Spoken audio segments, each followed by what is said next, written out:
Marruecos no es un símbolo, es un actor con intereses, y España lleva demasiado tiempo negociando la debilidad. Vamos a ver el chantaje permanente y el silencio como política de Estado.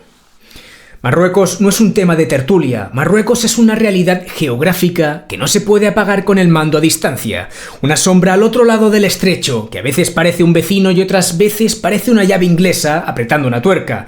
España, que lleva décadas acostumbrándose a vivir con la puerta entornada, ha terminado por aceptar una relación extraña, medio diplomática, medio comercial, medio psicológica, donde lo normal no es la claridad sino el gesto, no es la verdad sino el equilibrio, no es la soberanía sino la prudencia.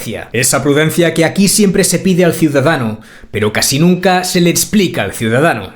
Porque con Marruecos pasa algo que define a este país. Se habla mucho, pero se decide poco en público. Tú oyes discursos, ves banderas, escuchas frases solemnes sobre intereses estratégicos, relación histórica, cooperación imprescindible, vecindad, seguridad. Y sin embargo, cuando preguntas por lo concreto, ¿por qué se calla aquí? ¿Por qué se gira allá? ¿Por qué se traga esto? ¿Por qué se cede lo otro? Entonces se hace el silencio. Ese silencio administrativo que huele a despacho y a miedo. Y aparece la frase que mata cualquier debate. Es complejo. Claro que es complejo, pero hay complejidades que se explican y complejidades que se usan para que la gente no pregunte. Y aquí, lo que se ha usado demasiadas veces es la segunda. Veamos el Sáhara, el punto donde el relato se rompe. Y es que el Sáhara Occidental es uno de esos temas que, cuando lo miras de frente, te obliga a admitir que el Estado español tiene una manera peculiar de entender la responsabilidad. Habla de legalidad cuando le conviene y de pragmatismo cuando le estorba. Y ese juego no lo hace solo un partido, lo hace el sistema entero, con cambios de tono, con distintos actores, pero con el mismo fondo: evitar el conflicto con Marruecos, aunque el precio sea la incoherencia. Y cuando llega un giro, cuando llega una posición oficial que sorprende, cuando se cambia el marco, cuando se decide que ahora toca esto, lo que ves no es un debate parlamentario serio, ni una explicación pedagógica, ni una rendición de cuentas limpia. Lo que ves es una justificación apresurada. Una defensa a la contra, un no hay alternativa, un es por el interés nacional. Y el ciudadano, como siempre, a mirar desde la grada. Aquí el PSOE y el PP se han repartido durante años el mismo pecado con distinto maquillaje. Uno lo vende con lenguaje de Estado y otro lo critica con lenguaje de oposición. Uno pide comprensión, el otro pide firmeza. Pero cuando toca gobernar, el carril es estrecho y la valentía se reduce. Y mientras tanto, el resto de siglas, Podemos ayer, Sumar hoy, Vox desde el otro lado y los nacionalismos jugando sus propias cartas, utilizan el tema como arma arrojadiza, como prueba de pureza, como excusa para un titular. Pero rara vez se sientan a decir la frase que duele. España se comporta muchas veces como un país que no puede tensar la cuerda porque teme la reacción del vecino. No es una cuestión romántica, es una cuestión material y estratégica. Veamos ahora Ceuta y Melilla. Fronteras que no son solo fronteras. Y es que Ceuta y Melilla no son dos nombres en un mapa ni dos fotos de Google, son el lugar exacto donde la política se vuelve carne, donde el discurso se convierte en presión y donde el chantaje se vuelve visible, porque basta con que al otro lado se afloje una tuerca para que la realidad estalle en la cara de España y entonces, de repente, el país entero descubre que las fronteras no se gestionan con tuits ni con moralismos. Y aquí se ve el patrón más indecente. Cuando la cosa aprieta, la conversación pública se divide en dos farsas. La primera farsa es la del humanitarismo ornamental, que habla del drama humano como si fuese un decorado, pero evita deliberadamente las preguntas incómodas. ¿Quién organiza? ¿Quién facilita? ¿Quién presiona? ¿Qué intereses hay? ¿Qué redes se benefician? ¿Qué sucede con la integración real? ¿Qué sucede con el barrio concreto? ¿Con la escuela concreta? ¿Con la convivencia concreta? La segunda farsa es la de la seguridad teatral, que habla de invasión, de guerra, de mano dura y convierte una situación compleja en un mitin, como si el problema se arreglara solo con gritar más fuerte en un plató. Y en medio, otra vez, lo real: guardias, policía, vecinos, servicios saturados, tensión, propaganda y un Estado que parece reaccionar siempre tarde, porque el Estado está acostumbrado a vivir en modo gestión de crisis, en lugar de vivir en modo gobierno soberano. Veamos el caso de Marruecos como palanca: la migración, la diplomacia y la economía. Aquí es donde la palabra chantaje deja de ser una exageración de bar y se convierte en una descripción fría de cómo funciona la política internacional. Cuando un país tiene una palanca eficaz, la usa, y Marruecos Tiene palancas. Tiene la palanca migratoria, que puede convertirse en presión en cuestión de días. Tiene la palanca diplomática, que permite tensar o aflojar según el momento. Tiene palancas económicas, comerciales, energéticas y de cooperación. Y tiene una palanca psicológica, que es la más peligrosa. La certeza de que España, por dentro, es un país dividido, y que un país dividido es un país más fácil de manejar. Y aquí vuelven los nombres porque esto es importante. El ministro de Exteriores de turno, hoy con perfiles como José Manuel Álvarez, puede salir a hablar con tono de Estado, a pedir calma, a decir que todo está bajo control. Los partidos pueden salir a exigir firmeza o a exigir humanidad. Los tertulianos pueden montar el show, pero el hecho desnudo es que cada vez que Marruecos mueve una ficha, España reacciona con una mezcla de nervio y de prudencia que no parece propia de un país seguro de sí mismo. Y esa sensación de inseguridad no sale de la nada, sale de la dependencia.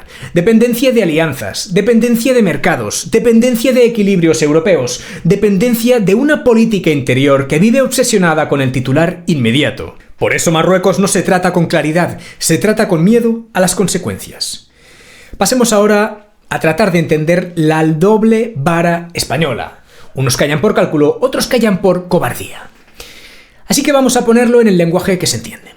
Hay un silencio de izquierdas con Marruecos y hay un silencio de derechas con Marruecos. Son silencios distintos, pero ambos tienen el mismo olor. Interés. La izquierda institucional, el PSOE y su entorno mediático amable tiende a envolverlo todo en diplomacia y en cooperación, y cuando hay tensión suele pedir responsabilidad y no alimentar discursos de odio. La frase suena noble hasta que te das cuenta de que muchas veces sirve para no hablar de lo esencial, de soberanía, de fronteras, de presión, de cesiones, de incoherencias.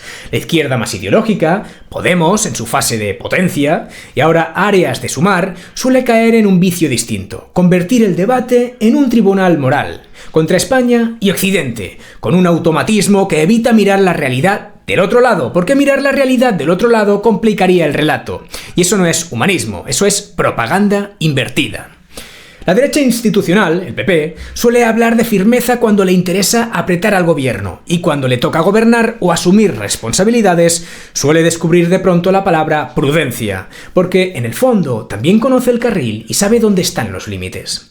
La derecha más frontal, Vox, tiene el mérito de poner sobre la mesa preguntas que otros intentan prohibir, pero a veces convierte la complejidad en ariete, y el ariete sirve para movilizar. Sí, pero no siempre sirve para gobernar, porque gobernar exige algo que en España escasea: estrategia sostenida, no solo gesto. Y mientras tanto, el nacionalismo periférico juega su juego habitual cuando conviene. Marruecos es un tema ajeno cuando conviene. Marruecos es un ejemplo para atacar al Estado cuando conviene. Marruecos desaparece tras la cortina del nosotros contra Madrid.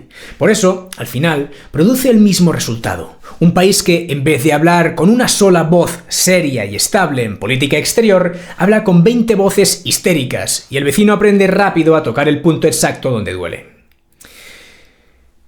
Otro punto importante son los medios, el foco como arma y el silencio como línea editorial. Aquí es donde el mecanismo mediático que describimos antes se vuelve obscenamente visible. En cuanto a Marruecos, aparece con fuerza, el ecosistema se divide y se coloca como siempre en formato plató. Unos te lo contarán como drama humanitario con música triste y rótulo moral. Otros te lo contarán como invasión con música de guerra y rótulo de alarma. Y en medio, lo que casi nunca aparece con calma es el análisis de poder. ¿Qué intereses, qué palancas, qué cesiones, qué acuerdos, qué dependencias, qué presiones, qué estrategia hay? ¿O qué falta de estrategia? Y aquí vuelven algunos nombres que ya hemos mencionado.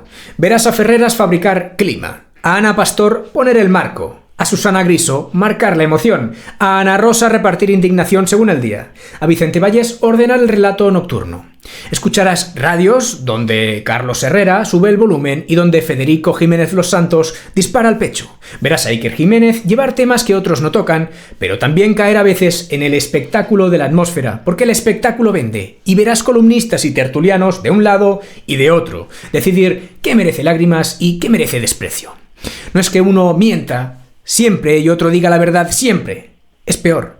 Cada uno selecciona una parte y con esa parte construye una emoción. Y con la emoción te coloca en el bando. Lo que importa no es que entiendas Marruecos, lo que importa es que Marruecos sirva para la pelea interna. Y aquí llegamos al punto central. Un país sin soberanía exterior es un país con miedo interior. Y aquí es donde todo se une como si tuviera costuras invisibles. Marruecos es el espejo donde se ve la debilidad española. No porque Marruecos sea invencible, ni porque España sea un gigante dormido, sino porque España vive atrapada en una estructura donde la soberanía se ha ido adelgazando y donde, por tanto, cada crisis exterior se siente como una amenaza interior. Y eso tiene un efecto político devastador. Se gobierna con miedo a las consecuencias, se comunica con eufemismos, se decide en despachos y se explica con frases huecas. Se pide unidad al pueblo, pero no se le da claridad. Se pide confianza, pero no se le da verdad. Y cuando un Estado se acostumbra a eso, se acostumbra también a otra cosa, a usar el silencio como herramienta, a usar la opacidad como método y a usar el miedo como pegamento social.